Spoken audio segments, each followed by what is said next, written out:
या पॉडकास्टमध्ये मी सुरुवातीला एक स्टोरी सांगणार आहे. त्याच्यानंतर असंच एक रँडम विचार शेअर करणार आहे आणि एंडला मी एक कॉन्ट्रोव्हर्शियल थॉट शेअर करणार आहे. अ, हे मिश्रण आहे, हे फॉर्म्युला वापरतोय मी आज ह्या पॉडकास्टसाठी. तर सुरू करू माझ्या एका अनुभवापासून. तर मी एकदा चाललेलो मला एकदा रात्री हॉस्पिटलमध्ये जायचं होतं. माझ्यासाठी नाही, असंच कोणाला तरी भेटायला, उशिरा रात्री. अं, तेव्हा मी एका रिक्षामधून चाललोय, पुण्याची गोष्ट आहे. तर जो रिक्षावाला मला नेत होता, तर रात्र झालेली नाही, हॉस्पिटलला जायचं होतं. हा बॅकड्रॉप आहे ह्या स्टोरीचा. कारण अ, अ, काही सिच्युएशन्स व्हायला ते वातावरण तसं लागतं ॲक्चुअली. तर आता कळेलच काय काय वातावरण म्हणतं. तर मला तो रिक्षा ड्रायव्हर जरा डिस्टर्ब्ड वाटला. तर मग त्याच्या थोड्या वेळाने तो बोलायला लागला म्हणजे माझ्याशी. युजुअली असे काय फार बोलत नाही. तो म्हणाला, "अहो साहेब, तुमच्या आधी इथे एक मुलगी बसलेली आहे, तिचा बाप बसलेला आणि ती मुलगी अचानक अशी माणसाच्या आवाजात बोलायला लागली आणि आणि मग ती अशी-अशी विचित्र बोलत होती." तर मग त्याच्या जो वडील होते तिच्या मुलीचे, ते थोडेसे कळालं असेल त्यांना, की हा रिक्षावाला जरा कन्फ्यूज झाला असेल. तर मग रिक्षावाल्याने सांगितलं, की तिच्या वडिलांनी सांगितलं, की हिच्या अंगात भूत येतं आणि हिला ते शनी शिंगणापूर की काहीतरी पुण्याच्या जवळ आहे, तिथं घेऊन चाललोय मी आत्ता. म्हणून त्या रिक्षात बसलेले ते दोघं ॲक्चुअली.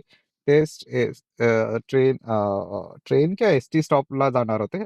तर हा रिक्षावाला एवढा घाबरला. त्यांनी थोड्या वेळाने रिक्षा थांबवली आणि दुसऱ्या रिक्षावाल्याला सांगितलं, "अरे ह्यांना जरा एस-टी स्टँडला जायचंय. तर ह्यांना जरा सोडतोस का?"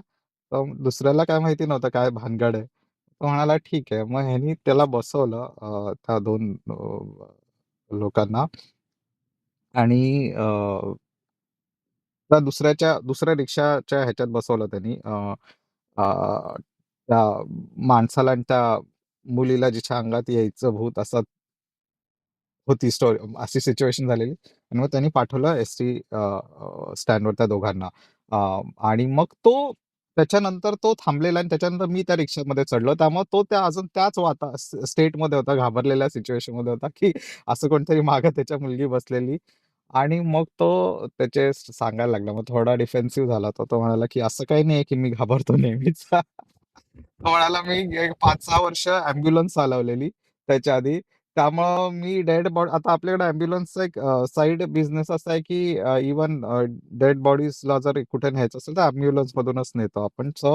तो म्हणाला, "मला सवय आहे अशी डेड बॉडीज वगैरे न्यायची. असं काही नाहीये, की मी घाबरतो. पण ह्या सिच्युएशनमध्ये ॲक्चुअली ती अशी बोलायला होती हो, अशी मुलासारखी बोलायला लागलेली." आणि त्याच्यानंतर मग त्याच्यानंतर तो सांगत होता, "मी काय-काय बघितलंय तिथे शनी शिंगणापूरला तर जातातच आणि मग एका मुलीची अख्खी मान अशी मी अख्खी गोल फिरताना बघितली आहे साहेब. असं काय समजू नका तुम्ही." त्याच्यानंतर तो असं वाढतच चाललेला. मग त्याची स्टोरीची इंटेन्सिटी वाढायला लागली. पण त्याच्यानंतर म्हटलं, "बाबा, ठीक आहे, जाऊ दे आता ह्या स्टोरीज थांबव." कारण प्रॉब्लेम असा होता, की मला हॉस्पिटलमध्ये जायचं होतं. एकतर तिथं डेथ सगळीकडे असतो. म्हणजे जर तुम्ही राहिला असाल हॉस्पिटलमध्ये, तर कळेल की हॉस्पिटल म्हणजे लाईफची नाही, डेथची जागा असते. सो तिथे मला रात्रभर एकतर राहायचं होतं. त्यामुळे मी त्याला थांबवल्या त्याच्या स्टोरीज. नाहीतर तो वाढवतच चाललेला त्याचे काय म्हणतात त्याला, अ, त्याचं जे क्रिएटिव्ह रायटिंग होतं ते वाढवत होता किंवा खरंच त्याला वाटत असेल ह्या गोष्टी खऱ्या असतील. तर एनिवेज हा तेव्हाचा अनुभव होता. त्याच्यानंतर जेव्हा आम्ही हॉस्पिटलमध्ये राहिलो रात्र-रात्र आणि हॉस्पिटलमध्ये असे ना रँडम लोक येत असतात. अ, अ, म्हणजे कारण रँडम सिच्युएशनमधले लोक येतात तिथं आणि हॉस्पिटलमध्ये थांबायचं असतं तुम्हाला थोडा वेळ. जर राहावं लागलं, कोणी ॲडमिट असेल तुमचे, तर खूप जणांशी बोलणं होतं. आणि वेगवेगळ्या टाइपचे लोक भेटतात आणि प्रत्येकाची स्टोरी असते ॲक्चुअली, की कसं काय त्यांचा जो पेशंट होता तो ॲडमिट कसा काय झाला आणि सगळेच काय असे वयस्कर होऊन ॲडमिट नसतात झालेले. काही लोकांचे काहीतरी ॲडिक्शन्स असतात, काही लोकांचे ॲक्सिडेंट्स असतात, काही जणांचे रिस्की बिहेवियर असतात. त्यामुळे अशा बऱ्याच इंटरेस्टिंग स्टोरीज मिळालेल्या त्या हॉस्पिटलमध्ये मला. त्या मी कधीतरी शेअर करेल, अ, अशाच रँडमली पॉडकास्टमध्ये. ठीक आहे. तर ही पहिली स्टोरी फक्त रिक्षावाल्याची मी शेअर केली. त्याच्यानंतर आता मला नेक्स्ट इन्ग्रीडियंट पॉडकास्टमध्ये नेक्स्ट काय म्हणतात सेगमेंट मध्ये मला एक रँडम विचार शेअर करायचा होता. तो होता क्रिएटर्स डायलेमाचा. क्रिएटर असतो कुठल्याही फील्डमधला. जर तो काहीतरी नवं क्रिएटिव्ह करतोय काम, तर त्याचा डायलेमा आहे त्याची ते एक त्रासदायक फॅक्ट ऑफ अ क्रिएटर अशी असते, अ, की तुम्हाला तुमच्या ऑडियन्सला जिथं न्यायचंय, ठीक आहे? तिथं तुम्ही ऑलरेडी पोहोचलेला असता आणि मग तुम्हाला इमॅजिन करायचं असतं तुमच्या ऑडियन्सला जो म्हणजे you are thinking of somebody and somebody's mentality जिथे तुम्ही नाही आहात. त्यामुळे तुमचं गेस वर्कच असतं ॲट बेस्ट. आता ह्याचे काय-काय एक्झाम्पल्स देईल मी. आता सपोज एखादा रायटर आहे, एक स्टोरी लिहितोय आणि तो एक सिच्युएशनबद्दल लिहितोय. ठीक आहे, की काहीतरी एकदम असं कॉन्ट्रोव्हर्शियल किंवा ड्रामॅटिक सिच्युएशन होती एखाद्याच्या आयुष्यात. म्हणजे एखाद्याला लॉटरीज लागणार आहे वगैरे, ठीक आहे. तर मग जेव्हा तो रायटर ती स्टोरी लिहीत असतो, तो कंप्लीटली एन्ग्रॉस्ड असतो त्या स्टोरीमध्ये आणि तो त्या कॅरेक्टरमध्ये. त्यामुळे त्याच्या मनात he has imagined the situation and he is completely into it की कोणाला तरी लॉटरी लागली आणि कसं त्याचं लाईफ बदललंय. बट द अदर पर्सन किंवा जो ऑडियन्स आहे तो त्याच्यासाठी म्हणजे first of all you don't know की त्याला लॉटरीमध्ये इंटरेस्ट आहे. लॉटरी वेड्यांचा खेळ वाटतो की नाही किंवा एखादा माणूस खूपदा लॉटरी खेळून वैतागलाय किंवा म्हणजे असं it's not a big deal for them but then now रायटरनी ठरवलंय. इनफॅक्ट रायटर का ठरवतो एखादी स्टोरी लिहिणं? कारण त्याला वाटतं की ती इंटरेस्टिंग स्टोरी आहे. त्याचा ऑडियन्स तिथं पोहोचू शकेलच असं नाहीये. जसं की इव्हन आध्यात्मिक विचार असतील, सपोज एखादा शेअर करत असेल, तर ते त्यांनी एक्सेप्ट केलेले विचार असतात. अ, अ, एखादा स्पिरिच्युअल लीडर असेल लेट्स से आणि तो काहीतरी शेअर करतोय. तर म्हणजे त्याच्या मनामध्ये एखादी गोष्ट तुम्हाला पटलेली असणं आणि ती तुम्ही पुढच्याला पटवून देऊ शकणं, हे 2 कंप्लीटली वेगळ्या गोष्टी आहेत. आणि तुम्हाला ज्याला पटवायचंय त्याला ही पटलेली नाहीये गोष्ट, ठीक आहे. बट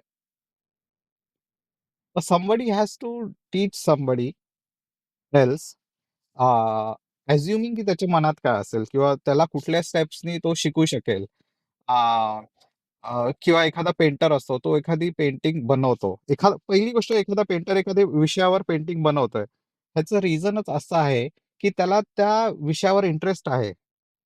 म्हणजे डोंगरावर जर बनवत असेल आणि त्याला खूपच माउंटेनिअरिंग आवडतं आणि तो इन्व्हॉल्व्ड आहे माउंटेनिअरिंगमध्ये आणि किंवा त्याला कधीतरी अचानक एकदम मोठा माउंटनचा अनुभव झाला असेल.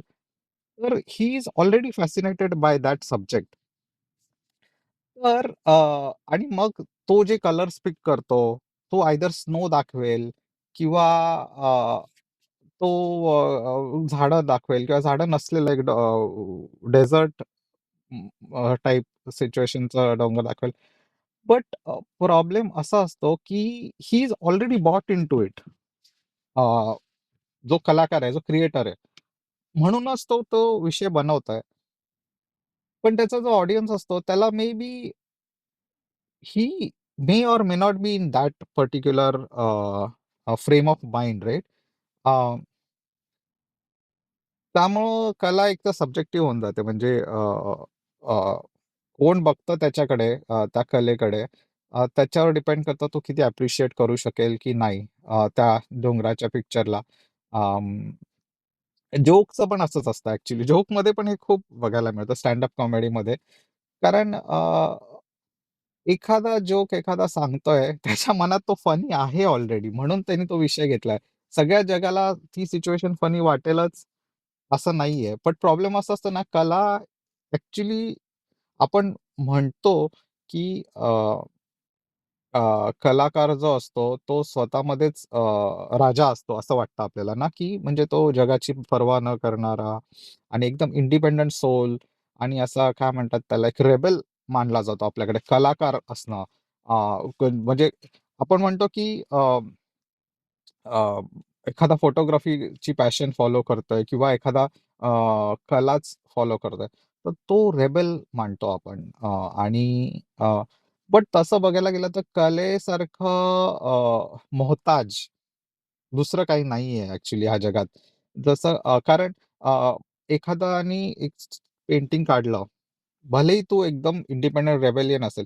जर ऑडियन्सला ते आवडलं नाही, तर त्या पेंटिंगची आणि त्या पेंटरची किंमत 2 कवडीची पण नाहीये, तसं बघायला गेलं तर. त्यामुळं सगळ्यात डिपेंडंट असतो जो संसारावर किंवा लोकांवर, तो अ, कलाकार आहे. कारण कला अशी आहे, की एका जसं स्टँड-अप कॉमेडियन्सला तर प्रॅक्टिस करायला पण क्लब्समध्ये जावं लागतं, की तू भले कितीही मोठा फेमस कॉमेडियन असेल, तो जोपर्यंत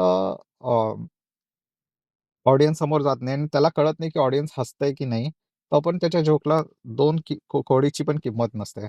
त्यामुळं इन अ वे सगळ्यात जास्त बांधील जो असतो अ, लोकांना, तो ॲक्चुअली क्रिएटर असतो आणि त्याउलट एखादा कार बनवतोय किंवा एखाद्या फॅक्टरीमध्ये काम करतोय किंवा एखादा पंक्चर काढतोय. त्याच्यासारखा इंडिपेंडंट कोण नाहीये. कारण त्याला माहिती आहे त्याला पंक्चर काढायचं आहे आणि त्याची तेवढी स्किल आहे आणि तो जे प्रॉब्लेम्स ज्याच्याकडे तो आहे ज्याच्याकडे ते प्रॉब्लेम्स आहेत ते येतात, तो सॉल्व्ह करतो आणि जातो. म्हणजे त्याच्यामध्ये तर मोहताज असायची गरज नाही. He just has to do his task. एखाद्या अकाउंटंटला त्याचं अकाउंटिंग करायचंय, बँकेतलं कामं करायची आहेत. तो खरा इंडिपेंडंट सोल आहे. कारण त्याच्या क्रिएशनला व्हॅलिडिटीची गरज नसते लोकांची. अ, आणि व्हॅलिडिटी खूप सोपी पण असते त्याच्या जगामध्ये जे नॉन कलाकार जे फील्ड्स आहेत. कारण there is a clear cut way something is right or wrong. म्हणजे क्वालिटी कंट्रोल आहे. कार जो बनवतोय त्यांनी हे टेस्ट केलं त्या कारवर आणि जर ती कार चालू शकते व्यवस्थित आणि सगळं स्पेसिफिकेशन त्यांनी स्क्रू व्यवस्थित फिट केलेले आहेत, तर त्याचं काम झालेलं आहे. तो डिपेंडंट नाहीये कोणाच्या काय म्हणतात त्याला एक्सेप्टन्सवर, अप्रिसिएशनवर. बट एक कलाकार, एक क्रिएटर असतो एकतर डिपेंडंट, कंप्लीटली डिपेंडंट असतो. कारण तो जोपर्यंत एखाद्याला अप्रिसिएशन नाहीये, तोपर्यंत त्याच्या कलेला पण काय तो व्हॅल्यू नाहीये. आणि दुसरी गोष्ट त्याला त्याच्या ऑडियन्स जो आहे, त्याच्या माइंडमध्ये जाऊन त्याला अप्रिसिएशन मिळवायचंय आणि त्याचं माइंड तर वेगळीकडे पोहोचलेलं असतं ऑलरेडी. तर म्हणजे किती अवघड गोष्ट आहे ही कुठलीही गोष्ट क्रिएट करणं. स्टार्टअपच्या जगात मी बघितलं रिसेंटली सगळ्यात हे फेस केलं, की एखादा प्रॉब्लेम एखादा कंपनी बनवणाऱ्याला आहे. याचा अर्थ असा नाही, की तो एका युजरला पण तेवढाच वाटेल, तेवढाच इम्पोर्टंट असेल. आणि जसं जे स्टेप्स एखादा सॉफ्टवेअर बनवतो, ते सॉफ्टवेअरचे तेच स्टेप्स फॉलो करायची इच्छा ऑडियन्सला होईल असं नाहीये ॲक्चुअली. बट बट हे इमॅजिन करणं पण किती अवघड आहे, की ऑडियन्सला काय हवंय? कारण बनवणारा ऑलरेडी पोहोचलेला आहे, की बनवणाऱ्याची मेंटॅलिटी ऑलरेडी अशी झालेली आहे, की अ, ह्या सॉफ्टवेअर एकदम गरजेचं आहे आणि हे सॉफ्टवेअर माझं लाईफ बदलणार आहे. ओके. सो आय थिंक जेवढं काय म्हणतात त्याला मी हे पॉइंट ह्या मोमेंटला एक्सप्लेन करू शकलो किंवा तेवढाच केलेला आहे मी ऑलरेडी आता. अं, आता मी थर्ड टॉपिककडे वळणार आहे ह्या पॉडकास्टचा थर्ड फेजकडे. ते म्हणजे मी एक आता मी कॉन्ट्रोव्हर्सी काय म्हणतात त्याला क्रिएट करतोय. मधाच्या पोळ्यावर दगड मारतोय मी. माशा उडाव्या याच्यासाठी. अं, आता ते माझा विषय असा आहे, की मी शिकलोय की अ, तुमचा जो प्रवास प्रवास ह्या विषयावर मी बोलणार आहे आणि प्रवासाची कशी गरज नसते ह्या विषयावर मी बोलणार आहे. कारण मला असं वाटतं की शेवटी कुठल्याही अनुभवाचे ना 2 ॲस्पेक्ट्स असतात. कुठलाही अनुभव एन्जॉय करायचे ना 2 ॲस्पेक्ट्स असतात.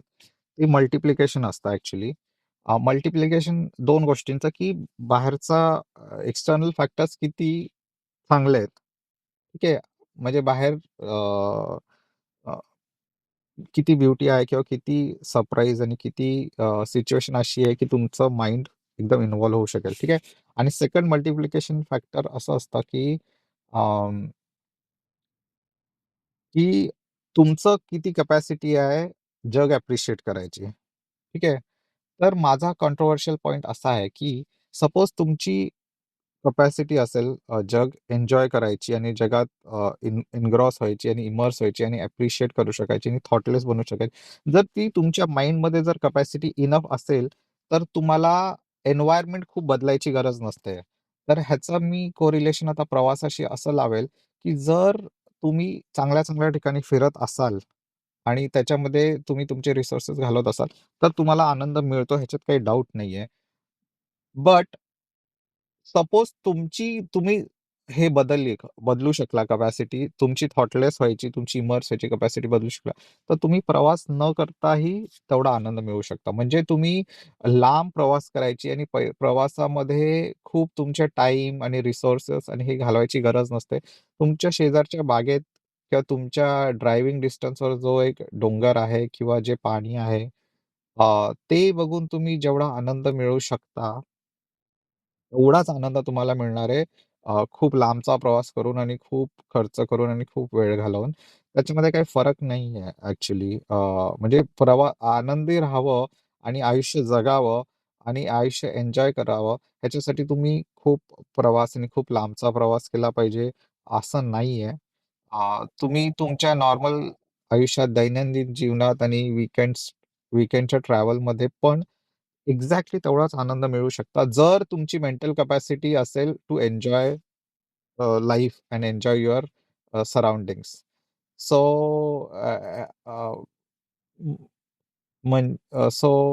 मी ह्या पॉप्युलर थॉटच्या अगेन्स्ट आहे, की अ, प्रवास म्हणजेच सगळं काही आहे आणि प्रवासातच आनंद असतो आणि तुमचं आयुष्य जगणं म्हणजे तुम्ही खूप प्रवास केला पाहिजे असं नाहीये. आयुष्य मध्ये फ्रुटफुल वाटण्यासाठी, तुम्हाला चांगलं वाटण्यासाठी you need if you have the capacity to be thoughtless and immerse, तर तुम्ही तुमच्या कमी पैशात, कमी खर्च करून तुम्ही तुमच्या आजूबाजूच्या लाईफमध्ये, डेली लाईफमध्येच इक्वली आनंद मिळवू शकता. त्याचा फायदा असा होतो, की you save on money, you save on time, you save on resources and equal मजा येते तुम्हाला. आणि तुम्ही लांब प्रवास करून तुम्हाला मजा काय येते चांगल्या ठिकाणी? कारण बाहेर त्या जागेत कपॅसिटी असते to quiet your mind, to make uh, to म्हणजे to make you immersed in that situation and make it pleasurable. ही काही-काही ठिकाणांमध्ये कपॅसिटी असते. त्यामुळे ज्यांच्यामध्ये एन्जॉय करायची कपॅसिटी लेस असते, मेंटल कपॅसिटी, ते पण तिकडे जाऊन एन्जॉय करू शकतात. कारण बाहेरच्या external factors are so big की एक्सटर्नल फॅक्टर्स इंटू तुमची मेंटल कपॅसिटी हे मोठाच नंबर येतो ह्या मल्टिप्लिकेशनचा. आणि त्यामुळं लोक प्रवास करतात आणि त्यामुळे लोक चांगल्या-चांगल्या ठिकाणी जातात. कारण ते एन्जॉय करू शकणार आहेत. म्हणजे जे एन्जॉय करू शकत नाही लाईफ, ते पण तिकडे एन्जॉय करू शकतात. म्हणून लोक प्रवास करतात. पण माझं असं म्हणणं आहे, की प्रवास करून तुम्ही तुम्ही जो तुमचे मेंटल एनर्जी आणि रिसोर्सेस घालवताय, तेच जर रिसोर्सेस तुम्ही तुमची माइंडची कपॅसिटी चेंज करण्यात जर घालवला, तर तोच आनंद तुम्हाला मिळणार आहे. अ, अ, न प्रवास करता आजूबाजूलाच फिरून आणि सिंपल गोष्टींमध्ये पण तो आनंद मिळू शकतो. सो आणि फायदा असा होतो, की जर तुम्ही तुमची मेंटल कपॅसिटी बेटर केली, व्हिच इज लाइक तर you save on money also and you save on resources आणि हे ईझी होऊन जातं आणि कम्फर्टेबल असतं तुमच्या आजूबाजूलाच फिरून. तर हा मी कॉन्ट्रोव्हर्शियल टॉपिक काढलाय कारण मागच्या व्हिडिओमध्ये जसं चिकू बोललेला, की सगळं पटण्यासारखं मी बोललोय. त्यामुळं विषय अजून निघाले नाहीयेत. पण ह्या व्हिडिओमध्ये मला आवर्जून मग कॉन्ट्रोव्हर्शियल विषय काढायचा होता. कारण आय नो की चिकू बराच प्रवास करतो आणि मी म्हणेल की शेवटी प्रवासाचा जो आनंद आहे, तो एका मल्टिप्लिकेशनचा आनंद आहे. अ, ज्या मल्टिप्लिकेशनमध्ये तुमची एन्व्हायर्नमेंट तुम्ही एवढी चांगली करता प्रवासामध्ये, की तुम्ही त्यामध्ये इमर्स होऊन जाता आणि थॉटलेस होऊन जाता आणि that is what gives you Joy of travel. And that's the reason you go to nice places because those places are known to have the capacity of uh, immersing somebody like माइंडचे जे noise असतो तो बंद करायची capacity असते. First of all तुम्ही जेव्हा तुमचं home town सोडता, तेव्हाच तुमचे माइंडचे जे खूपशे ट्रॅप्स असतात. कारण तुम्ही तुमच्या नेहमीच्याच एन्व्हायर्नमेंटमध्ये राहिला तर तुमचं माइंड कसं ट्रॅप्समध्ये घुसलेलं असतं, की एखादा पसारा दिसला एखाद्या रूममध्ये, तर तुमचं माइंड परत त्याच्यामध्ये अडकलेलं असतं, की "अरे, हे मला आवरायचं आहे, ही रूम मला आवरायची आहे." आणि त्यामुळं म्हणजे your mind cannot be thoughtless. कारण हे जे त्रासदायक थॉट्स असतात ते तुमच्या मनात येतात. हे एक एक्झाम्पल झालं. कारमध्ये तुम्ही चाललाय, तुमच्याच कारमध्ये रोजच्या तर आणि दुसरी गोष्ट अशी असते ना, की अ, तुम्ही त्याच-त्याच ठिकाणी जेव्हा फिरता, तुमच्याच घरी राहता आणि तुमच्या ऑफिसला जाता, तर जे काही बघितलेलं असतं तुम्ही आजूबाजूला, ते ऑलरेडी बघितलेलं असतं. त्यामुळं अ, ते तुम्ही थॉटलेस नाही होऊ शकत कारण nothing is like quieting your mind because तुम्ही त्या बिल्डिंगकडे बघायचंच नाही. त्या बिल्डिंगचं मी इनपुटच नाही घेत आहे. सपोज मी 30-30 बिल्डिंगच्या समोरून चाललोय. तर आता ती बिल्डिंग मला काही नवं ऑफर नाही करत आहे. त्यामुळं माझ्याकडे खूप माइंडमध्ये खूप एनर्जी असते. टू डायव्हर्ट युअर अटेन्शन की खूप थॉट्स तुमच्या मनात येत राहतात कारण तुमचं माइंड त्या नेहमीच्या बिल्डिंगने अट्रॅक्ट केलेलं नसतं. तेच जर तुम्ही एखाद्या वेगळ्या बिल्डिंगच्या समोर गेला, म्हणजे प्रवास केला तुम्ही लेट्स से आणि एका वेगळ्याच बिल्डिंगच्या समोर गेला, तर त्या बिल्डिंगला जाणण्यातच तुमचं माइंड एवढं एन्ग्रॉस होऊन जातं, की बाकीच्या थॉट्सला एनर्जी देता येत नाही माइंडला. त्यामुळे तुम्ही थॉटलेसनेस एक्सपिरियन्स करता and that's what adds to the fun and joy of travel. So ट्रॅव्हलमधला आनंद अनडिनायबल आहे. बट मी असं म्हणेल, अशी माझी थॉट आहे कॉन्ट्रोव्हर्शियल, की तेच तुम्ही रिसोर्सेस सेव्ह करू शकता. जर जर तुम्ही थॉटलेस माइंड एक्सपिरियन्स करू शकला आणि ॲट विल जर तुम्ही थॉटलेस बनू शकला आणि ॲप्रिशिएट करू शकला आणि सगळीकडे एका नव्या दृष्टीने बघू शकला किंवा एनिवेज जर तुम्ही थॉटलेसच आहात, तर तो जो थॉटलेसनेस होण्यामुळे जो तुम्हाला एक आराम आणि छान वाटलेलं असतं प्रवासात, ते तुम्हाला नेहमीच वाटू शकतं किंवा तो तुमच्या लोकल लोकेशनला पण वाटू शकतं. त्यामुळं मी असं मानतो की there can be joy in smaller local vacations also. Travel is not needed. If anything, travel is needed. I mean, if uh, it's easily possible, मग ठीक आहे. But otherwise, life can be equally exciting without travel. हा माझा एक not just चिकूच्या against आहे, पण अख्ख्या यूथच्या against माझा हा थॉट आहे. कारण Instagram कल्चर आणि आजकालचं ट्रॅव्हल कल्चर जरी बघितलं, तर सगळ्या ट्रॅव्हल डेस्टिनेशनवर सारखी गर्दी आणि ओव्हर टुरिझम झालेलं आहे इंडियामधून. So this is thought is not isolated to Chiku. But ओव्हरऑलच यूथचा थॉट असा आहे, की टुरिझम आणि ट्रॅव्हल आणि that is the end all and that is where the joy is to be seek. Over tourism सगळीकडं झालेलं आहे. नॉट जस्ट इंडियाच्या लोकेशनवर, सगळीकडे इंडियन टुरिस्टची गर्दी आहे. बट आय फील ते एड आहे तुमच्या आनंदाला travel, but it's just a aid. त्या ट्रॅव्हलमध्ये काही आनंद नाहीये. तुमचा जो आनंद आहे तो तुमच्या मनातला आनंद आहे, तो तुमच्या थॉटलेसनेसचा आनंद आहे, जो तुमच्या इमर्स होण्याच्या कॅपॅसिटीचा आनंद आहे. ते इमर्शन तुम्हाला ideally if you are capable and your mind is capable and if you pursued that kind of activities of forcing your mind, not forcing, but if you achieved thoughtlessness and if you can go in a immerse in a situation which is so you need तुमच्या requirements ज्या असतात ना त्या खूप कमी होऊन जातात to reach that state. Zero नाही होत. झिरोला मी म्हणेल ते गौतम बुद्ध आणि ते मेडिटेशन डोळे झाकूनच सगळा आनंद मिळणं हे झिरो ला मी नाही मानत ॲक्चुअली. गरज पण आहे त्याची असं म्हणत नाही. पण मला असं वाटतं, की मिनिमम इनपुटमध्ये तुमच्या म्हणजे तुम्हाला इक्वल आनंद मिळू शकतो than travelling to exotic places.